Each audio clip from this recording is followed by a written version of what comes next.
The favoritism started before I could even form memories of it. By the thank you end, I was old enough to recognize what was happening. The pattern was already set in stone. Claire was the sun, and I was expected to orbit quietly in her shadow. Birthday parties were always Claire's favorite flavor of cake. Chocolate with raspberry filling, which I despised. Every single year, Mom would light the candles on that same cake and sing to me while I forced a smile, knowing full well they forgot I preferred vanilla. When I was 8, I finally said something. Mom looked at me like it asked her to solve a calculus equation. Really? I could have sworn you loved chocolate raspberry. Claire, sitting across from me with frosting on her chin, smirked. The gift disparity was even more obvious. Christmas mornings were brutal. Claire would tear through mountains of wrapped boxes, new electronics, expensive clothes. The latest toys Shed pointed at in store windows. My pile was always smaller. Practical things. Socks. A single book. Maybe a clearance rack sweater. When I was 10, I counted. She got 14 gifts. I got 4. I didn't say anything that thank you ain't. I'd learned it wouldn't matter. If Claire wanted to go to the mall, we went to the mall. If I wanted to go to the science museum for my birthday, we somehow still ended up at the mall because Claire would be bored at the museum. Dad would ruffle her hair and say, "Well, go another thank you in, kiddo." But another thank you in never came. I stopped asking for things I wanted. It was easier than being disappointed. The accusation started when Claire was around 12 and I was 10. Shed broken Mom's favorite vase while dancing around the living room. I was reading in my room when I heard the crash. Then Claire's footsteps pounding up the stairs. 5 minutes later, Mom was screaming my name. "You broke my vase? How could you be so careless?" I tried to explain. I hadn't even been downstairs. But Claire was already crying, saying she saw me near it earlier. I was remanded for 2 weeks. No TV, no dessert, no friends over. The pattern repeated endlessly. Claire would break something, lose something, fail at something, and somehow it'd get blamed. If I dared to accuse her back, even with undeniable evidence, my parents would find a way to make it my fault too. Well, maybe if you'd been a better sister, she wouldn't feel the need to act out. The logic made no sense, but they believed it wholeheartedly. Claire's achievements, no matter how small, were announced like Nobel Prize wins. She got a B on a math test. Dad would call his brother to brag about it. She made the school volleyball team as a bench warmer. Mom posted about it on Facebook.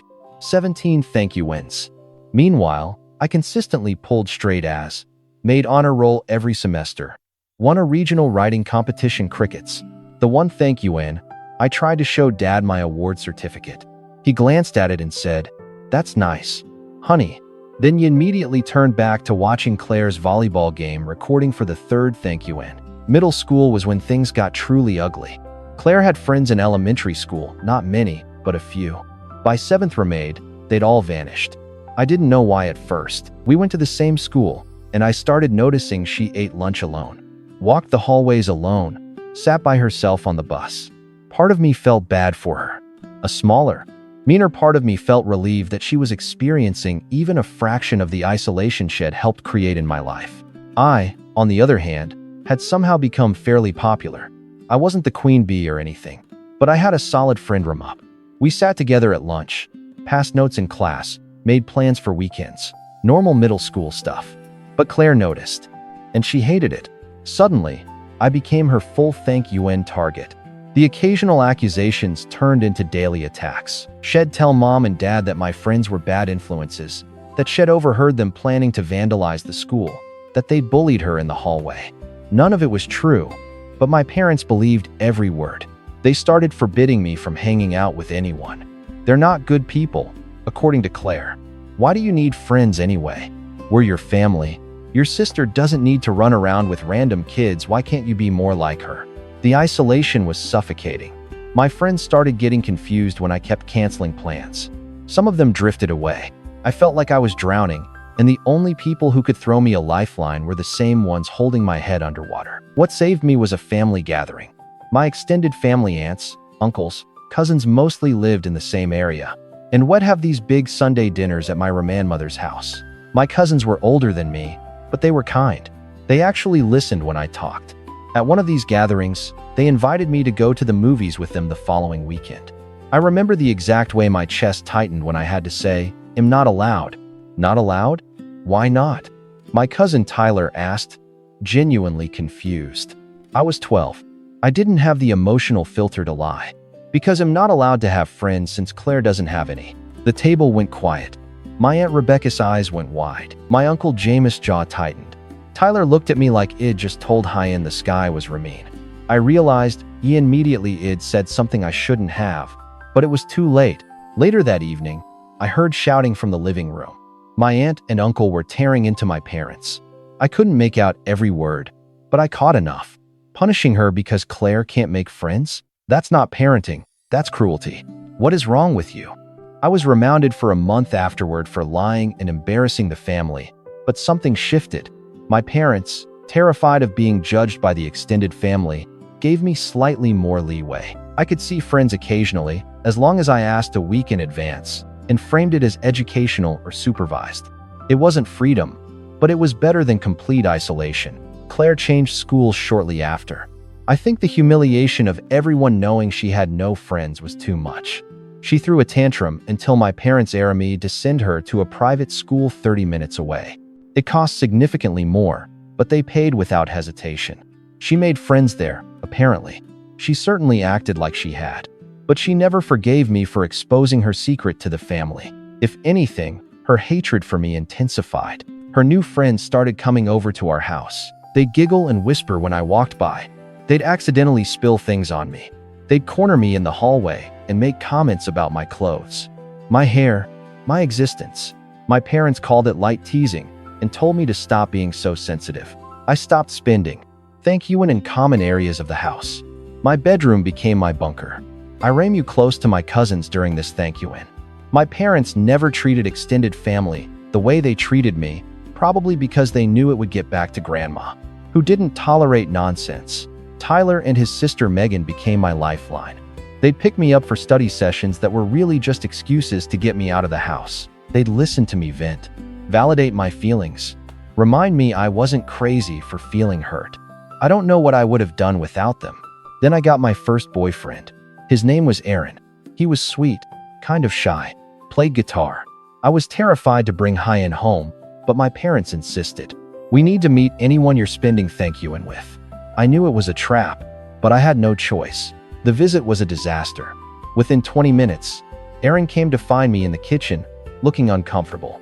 Your sister just tried to flirt with me, he whispered. Apparently, Claire had cornered Hyan in the hallway, wearing a low-cut top, batting her eyelashes, telling Hyan how much better she was than me. Had been so uncomfortable. Had basically run away. Of course, Claire spun a completely different story to my parents. She claimed Aaron had flirted with her, that had tried to get her number. That Shed heroically refused because she couldn't do that to me. My parents believed her instantly. Aaron was banned from the house. I was lectured about my poor judgment in boys. The relationship limped along for a few more weeks before the secrecy and drama killed it. The second boyfriend ended the same way. His name was Kevin. Same story. Claire cornered Hyan. Tried to flirt. He refused. She lied to our parents. This thank you in, though, I tried to push back. Mom, this is the second thank you in this has happened. Don't you think that's suspicious? She looked at me like I'd suggested the earth was flat. It just proves you're incapable of choosing good people. Your sister has excellent judgment about character. I want to pause here and address something, because it mattered to my teenage brain, even though I wish it hadn't. My parents were overweight. They showed love through gifts of food, cooking elaborate meals, always having snacks available. Claire was also overweight. I wasn't. Not because I was naturally thin or because I worked out obsessively, but because punishment in our house often meant no desserts, no snacks, smaller portions. It'd been on an unintentional restriction diet for years. I'm not proud of this, but teenage me bitter, resentful, treated like garbage looked at Claire and thought there's no way any boy would pick her over me. It was mean. It was shallow. But it was also the reality of being a hurt kid, looking for any shred of self-worth. Claire wasn't conventionally attractive. And more importantly, her personality was rotten. She'd never had to work for anything. Never learned how to be charming or considerate.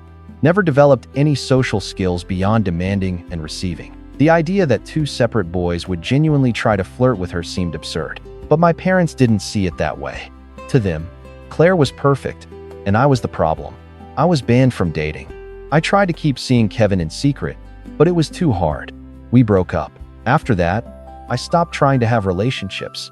I'd make out with boys at parties, enjoy the attention, but refused to make it official. I got a reputation in high school for being a tease. Whatever. It was safer than bringing another boy home for Claire to destroy. Claire did bring one boyfriend home during those years. His name was Jordan. My parents acted like she'd brought home a young Brad Pitt.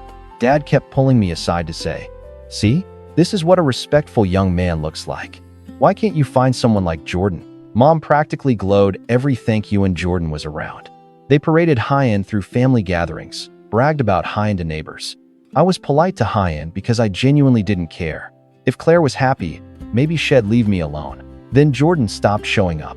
Suddenly, he was a manipulative snake and never deserved Claire anyway. My parents never explained what happened. Claire locked herself in her room for days. When she emerged, she was even meaner than before. And Jordan was never spoken of again. The unequal treatment continued to evolve. Claire got a later curfew, more spending money, freedom to go wherever she wanted. When I pointed out that she was only 2 years older and I should have the same privileges when I reached her age, my parents denied ever saying it was about age. Then they claimed it was because Claire was more responsible, using her false accusations against my boyfriends as proof of her good judgment and my bad judgment. The circular logic was maddening. Claire graduated high school and got into a college, not a prestigious one. Her ramas had always been mediocre at best, and she had no scholarships, no special achievements. But my parents threw a massive graduation party, invited everyone they knew, gave speeches about how proud they were. They promised to pay for everything: tuition, room, and board, spending money. I was relieved she'd be leaving. Maybe I'd finally get a break. She didn't really leave, though. She came home every other weekend, and every thank you when she did, something would go missing from my room. A necklace my grandmother gave me, my favorite sweater, money from my desk drawer. My parents refused to believe me when I told them Claire was stealing. Why would she steal from you? She has everything she needs. You're just being paranoid. When it was my turn to graduate, the contrast was stark. No party, no speeches, no promises of financial support. It worked my ass off in school, got straight A's, earned scholarships, joined every club I could to pad my college applications. I got into a good university with a partial scholarship. I was proud of myself, even if my parents weren't. The money conversation was brutal. "Can you help with the rest of the tuition?" I asked. Mom looked at me like I'd asked for a kidney. "We're already stretched thin paying for Claire's school. You'll have to figure it out." I wanted to scream. Claire's cheaper school, mediocre roommates, and 0 scholarships got full funding. My better school, better roommates, and partial scholarship got nothing. I took out loans. I got a part thank you and job. I figured it out because I had no other choice. College was the first thank you and I felt like I could breathe. I was hours away from home. I made real friends who had no connection to Claire. I dated casually without my parents breathing down my neck. I studied what I wanted, joined organizations I cared about, built a life that was mine. I went home as infrequently as possible, major holidays only, and even then, I'd leave early with some excuse. I met Marcus during my junior year. He was in my economics class, always made me laugh, had this quiet confidence that I found magnetic. We became friends first, then started dating. It was easy with high-end. He didn't come with drama or complications. He listened when I talked about my family and didn't try to fix it. He just validated that yes, it was messed up, and no, I wasn't overreacting. I didn't tell my parents about Marcus for months. I knew how that story would end. But eventually, he said he wanted to meet them. I know they're difficult, but I want to see where you came from. I tried to warn high-end. I really did. But he insisted, so I aramid. The dinner was exactly as terrible as I'd predicted. My parents were cold to Marcus from the moment he walked in. Dad barely shook his hand. Mom gave high-end a tight-lipped smile that screamed hostility. Claire, who was home for the weekend, kept trying to flirt with high-end in that same awkward, aramessive way she'd done with Aaron and Kevin. Marcus was polite but clearly uncomfortable. He kept trying to hold my hand under the table, silently reassuring me. After dinner, as we were leaving, Marcus said, "Your sister is something else." I asked what happened. He told me she'd cornered high-end in the hallway while I was helping Mom with dishes. Shed leaned in close, touched his arm, told Hyen I was damaged goods and that he could do better with someone like her. Head politely extracted Hyen's self and waited for me outside. I believe you now, he said, about everything. I didn't expect my parents to believe me this. Thank you, In. So I didn't even bother defending Marcus when Claire inevitably told them some twisted version of events. But Marcus, he was angry me. Not at Claire, he felt sorry for her. Actually, but at my parents. They really just believe her? No questions asked? I shrugged. It was so normal to me by that point. Marcus and I ramaduated, got jobs, moved in together.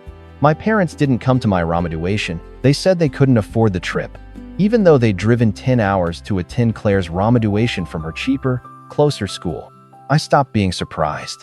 I stopped being hurt. I was just numb to it. Marcus proposed on a random Tuesday evening. No big production, just the two of us in our apartment. He said he wanted to build a life with me, a real family where I was valued and loved. I said yes immediately. For the first thank you in my life, I felt like someone had chosen me first. Planning a wedding, though? That's when the final battle began. Marcus and I set a date and started making plans. Small wedding, close friends, and family only. I called my parents to tell them. Mom sounded distracted. That's nice, dear. Send us the details. Dad didn't even get on the phone. I shouldn't have been surprised, but some small part of me had hoped they'd show even a shred of excitement. A week later, Mom called back. Your father and I would like to contribute to the wedding. I almost dropped the phone. Really? She launched into logistics that'd pay for part of the venue, help with catering. It felt too good to be true. Marcus was skeptical. Why now? He asked. I didn't have an answer, but I wanted to believe maybe. Finally, they were trying. Then came the catch. Dad called a few days later and asked Marcus to meet Hyen for coffee. Marcus came home looking disturbed. We need to talk. He sat me down and explained. Dad had presented an idea. What if Claire walked down the aisle with me? She's family too, Dad had said. It would mean so much to her. She's had a hard thank you in lately, and this would really lift her spirits. Marcus had said absolutely not. That's when Dad revealed the real plan. What if Claire wore a wedding dress too? Just for some photos. The family would love it. You understand, she's the older sister. She should have been married first, and this is hard for her. Marcus had refused again. Firmly, Dad had gotten defensive, saying if Marcus really loved me, he'd understand the importance of family harmony. I felt sick listening to this. They want her to wear a wedding dress. To my wedding. Marcus nodded and walked down the aisle, essentially making it her day too. The audacity was breathtaking, but also completely in character for my parents. Marcus had an idea, though. What if we tell them I Aramid? I stared at Hyen. What? He explained. Would pretend to go along with it.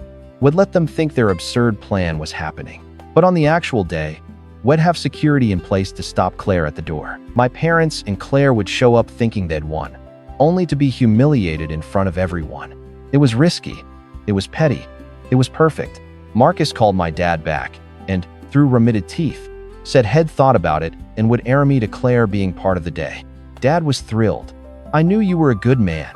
This will make the family so happy. Marcus played along, asking for details to coordinate the plan. Dad eagerly explained they'd dress Claire in a wedding dress, maybe something slightly less formal, so I'd still stand out and she'd walk down the aisle right before me. Marcus asked if they planned to tell me. Dad said, well, surprise her. She'll understand once she sees how happy Claire is. We told no one. Not my cousins, not our friends. The only person we brought into the plan was Tyler, my cousin, who would be attending with his wife. We needed someone on the inside to help coordinate and document what we knew was coming. We hired security for the venue. We told Hyen explicitly that a woman matching Claire's description would likely show up in a wedding dress and attempt to enter. Under no circumstances was she to be allowed in. We paid Hyen generously and told Hyen to call the police if needed. The week before the wedding, I called my parents to go over final details. They were cagey, giving vague answers about their arrival. Thank you, In. I played oblivious. Well, I'm just excited you'll be there, I said sweetly. Mom's response was lukewarm. Of course, honey, the morning of the wedding. I was getting ready with my bridesmaids when my phone started buzzing. Tyler, they're here. All three of them. Your sisters, in a full wedding dress. White, long train, veil. Everything. My heart started racing. It was really happening. Security knows? I asked. Security knows. I'm filming from my car. This is going to be legendary. Marcus and I had discussed what would happen when Dad was supposed to walk me down the aisle. If he abandoned me to deal with Claire's chaos, I'd have a backup ready. Marcus' father had Aramid to step in. But we wanted to make my dad look as bad as possible if he chose Claire over me yet again. The ceremony was about to start. I was in the bridal suite with my bridesmaids. Genuinely nervous now. Not about marrying Marcus, had never been more certain of anything, but about the confrontation I knew was unfolding outside. My maid of honor kept checking her phone, getting updates from Tyler. Your dad's arguing with security, she whispered. Your sister's crying. People are starting to notice. I heard a knock. One of the venue coordinators poked her head in. Your father isn't here to escort you. Should we wait? I felt the sting of it, even though I'd expected it. Marcus' dad was standing in the hallway. Ready. Had been warned this might happen. No, I said, voice steady. We're not waiting. I walked out to find Dad's replacement waiting with a kind smile. You look beautiful, Marcus' father said. I'd be honored. I took his arm, blinking back real tears. Part of me had hoped, stupidly, that Dad would choose me this once. But of course he hadn't. We walked down the aisle to whispers. People were confused. Where was my father? Why was Marcus' dad walking me? My friend Emily, who was in on the plan, made a loud show of asking what happened. I said tearfully, my voice carrying. He told me it wasn't supposed to be me. It was a lie, but it was effective. The crowd gasped. Emily ran off dramatically to check on things, her real job being to make sure security didn't let anyone interfere with the ceremony. Marcus took my hands when I reached the altar. He whispered, You okay? I nodded. We got married. It was beautiful. Simple. Exactly what we wanted. My parents didn't return to the ceremony. I noticed people slipping out and coming back throughout the reception, whispering urgently to each other. Marcus kept getting updates, his expression torn between fury and barely suppressed laughter. After we'd cut the cake and had our first dance, Tyler found us. You need to hear what happened. We stepped outside where Tyler showed us the video footage he'd captured on his phone. Claire had arrived in a full bridal gown, not slightly less formal as Dad had promised, but an actual show-stopping dress with a cathedral train. She'd tried to march past security. The security guard, exactly as instructed, had stopped her. I'm sorry, miss, but there's already a bride inside. Are you sure you're at the right venue? Dad had lost it. She's my daughter. This is her wedding too. The security guard remained calm. Sir, I was hired by the bride and groom. Only the people on my list are allowed in, and any additional bride certainly isn't on it. Dad threatened to call the police. The security guard said, Please do. I'd like to report suspicious individuals harassing me at my job. That's when Emily had burst onto the scene, playing her part perfectly. What the hell is going on? Claire, why are you wearing a wedding dress? Mom arrived next, looking panicked. It's fine, it was all planned. Emily went off. Planned? Who planned this? This is insane.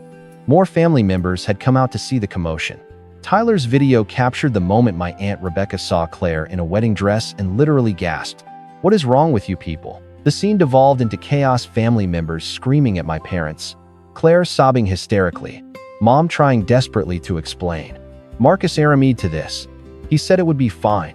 That's when someone had called Marcus out, had put on his best confused face. Tyler's video captured this perfectly. Marcus looking around, bewildered. Aramid to what? What are you talking about? Dad started insisting Marcus had okayed the whole thing. Marcus demanded proof.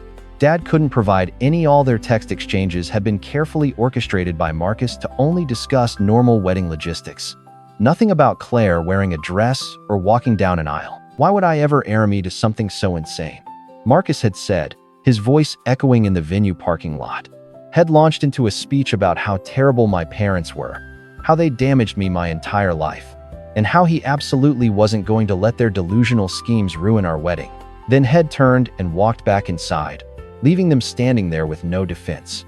The footage showed Claire literally sitting on the pavement, her wedding dress pooling around her, kicking her legs and screaming like a toddler. Dad looked like he wanted to punch someone but was being physically held back by other relatives. Mom was crying, mascara running down her face. No one believed their story. Several people had pulled out their phones to record. My parents and Claire were being absolutely eviscerated by everyone present. Eventually, venue security had told them to leave the property or face trespassing charges. Dad had to physically lift Claire off the Ramon shed, refused to get up, and drag her to the car. The whole humiliating scene had taken nearly 45 minutes. Inside, none of this had been told to me during the reception. People made extra efforts to be positive, cheerful, engaged. Looking back, I think everyone wanted to protect me, to make sure I had one perfect day after a lifetime of having important moments ruined. The expensive food and open bar Marcus had insisted on probably didn't hurt either. We spent our wedding night at a hotel before leaving for our honeymoon the next morning. My parents tried to call repeatedly. I declined every call. Marcus' idea to keep a paper trail of harassment. Then the texts started coming. Claire's were unhinged, barely coherent. She blamed me for humiliating her, called Marcus a lying snake, said she hoped he'd cheat on me. Then, bizarrely, she suggested he already was with her. Marcus screenshot everything. He also screenshot the messages from my parents demanding I answer their calls, the texts calling high-end manipulative and deceitful. Dad's thinly veiled threats. Then Marcus did something brilliant. He sent everything to our family remote chat. The call logs, Claire's messages, my parents' harassment, the messages they'd sent high-end. He wrote a long plea begging our extended family for help, claiming we were being harassed nonstop after they'd tried to ruin our wedding. He ended with a request that no one share our honeymoon location with my parents, joking that they'd probably send Claire to our hotel room and Clay and head Aramid to sleep with her too. My family was horrified. They assured us they'd handle it, and they did. The harassment stopped. We enjoyed our honeymoon in peace. Marcus keeps saying he's disappointed Claire didn't try anything else so he could publicly destroy her again. I just feel relief. I wanted a normal family at my wedding. I wanted parents who were happy for me, who supported me, who celebrated this milestone with genuine joy. I didn't get that, but for the first thank you win in my life, I got something better justice. They tried to ruin my day, and instead, they were the ones who ended up humiliated. After decades of being accused of things I didn't do, of watching them believe Claire's lies over and over, seeing them face the consequences of their own actions in front of everyone who mattered felt like the best wedding gift I could have received. Some days I wonder why they treated me this way. I think I was unplanned. They struggled to have Claire, and then I came along too quickly, unexpectedly, inconveniently. They weren't well off, and another child meant another financial burden. Maybe they resented me for that. Maybe there's some other reason I'll never know. But I've made peace with the fact that the reason doesn't really matter. Nothing justified what they did. And now, finally, I'm free.